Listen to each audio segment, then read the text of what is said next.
वैष्णव चक्र ठाकुर कहते हैं कि ये जो कदम्ब का झाड़ है, ये कदम्ब का झाड़ ने अमृत पिया था, इसलिए उसका कभी क्षय नहीं होता है। इसको अक्षय वट कहते हैं, मतलब ये कभी नहीं मरता है। पुराणों में कथा आती है कैसे कश्यप मुनि की 2 पत्नी थी, बहुत सारी पत्नियां थी, उसमें से 2 पत्नी थी कद्रु एंड वनिता। तो एक दिन दोनों नदी में नहा रहे थे। तो जब नदी में नहा रहे थे तो दूर से देखा कि झाड़ियों के पीछे एक सफ़ेद घोड़ा है। तो अब वनिता ने कहा कि घोड़ा तो बहुत सुंदर है। तो कद्रू ने कहा कि घोड़ा सुंदर तो है, लेकिन घोड़े की जो पूंछ है वो काली है। वनिता ने कहा कि सफ़ेद घोड़े की पूंछ काली क्यों होगी भला, सफ़ेद घोड़े की पूंछ तो सफ़ेद है। कद्रू ने कहा नहीं, घोड़े की पूंछ तो काली है। अब दोनों जो है नदी के उस पार जाके घोड़ा देखना पड़ेगा ना सच क्या है। अब दोनों जो है थक गए थे, तो बोला आज तो हम यहाँ तक स्विम करते हुए आए हैं, हम कल फिर आएंगे, कल सुबह देखेंगे, उसका हम जो है निश्चय करेंगे कि भाई पूंछ काली है या सफ़ेद है। अब कद्रू ने बोला देखो, अगर पूंछ काली निकली तो तुम मेरी दासी बन जाओगी पूरा जीवन, और अगर पूंछ सफ़ेद निकली तो मैं तुम्हारी दासी बन जाऊंगी पूरा जीवन। बोला चलो शर्त मंजूर है। दोनों वापस गए, संध्या वंदन किया, सो गए।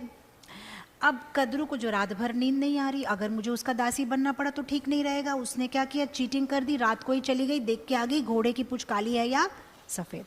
अब घोड़े की पूंछ तो सफ़ेद थी।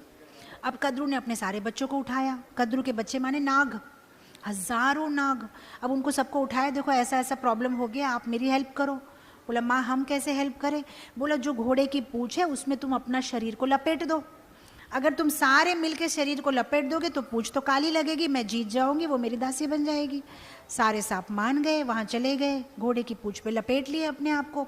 अब ये दोनों तैरते तैरते गए पास में, और जब पास में आया तो दिख रहा है कि हाँ घोड़े की पूंछ तो काली है।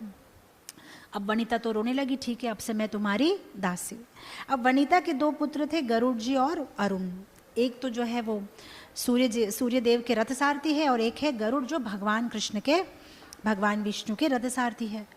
अब जब गरुड़ जी देखते हैं कि मेरी माँ को ये लोग दासी जैसे रख रहे हैं, वो जाके नेगोशिएट करते हैं कि ऐसा करो मेरी माँ को दासत्व से मुक्त करो।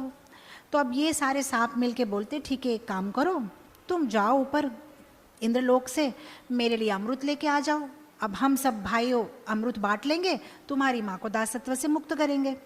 अब गरुड़ जी जाते हैं, ये बहुत लंबी कथा है, मैं तो छोटे मतलब संक्षेप में बता रही हूँ। अब गरुड़ जी जाते हैं और बहुत ही मुश्किल से जो अमृत है वो लेके आ जाते हैं।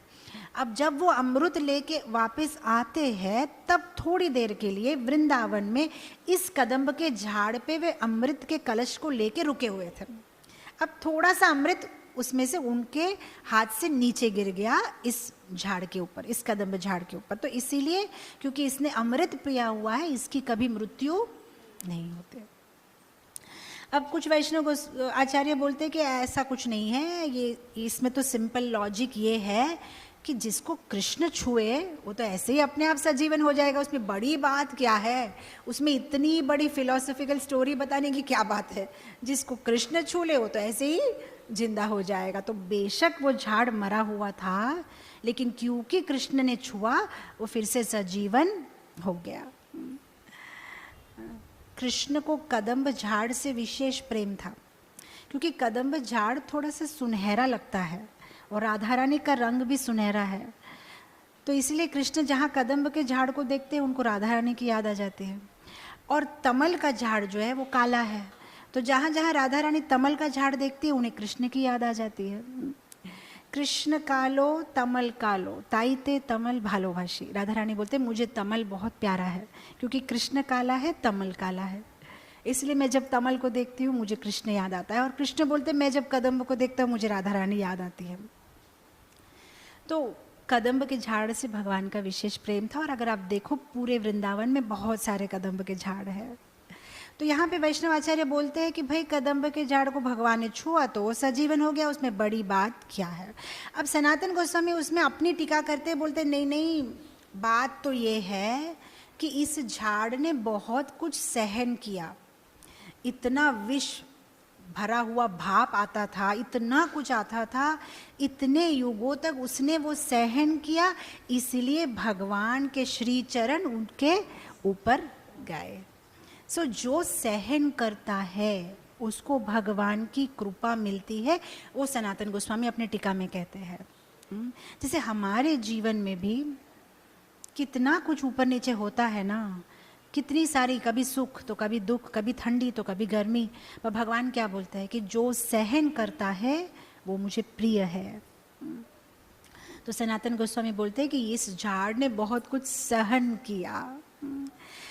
हमें दो क्वालिटीज़ होने से ठाकुर जी हमसे आकर्षित होते हैं। वो दो क्वालिटीज़ है धीरज और सहनशीलता। अगर हम धीरज रखें, पेशेंस, इस झाड़ ने कितना पेशेंस रखा ना, उसको ये नहीं था कि अरे अब कृष्ण तो आ नहीं रहे हैं, मैं तो कितना टाइम से यहाँ पे ये सहन कर रहा हूँ, पॉइजन गैसेस सहन कर रहा हूँ। उसने पेशेंस रखा। हम तो 1 साल जब करते उसमें हमारा पेशेंस चला जाता है। मैं 1 साल से 16 माला कर रहा हूँ, फिर भी मेरा बिजनेस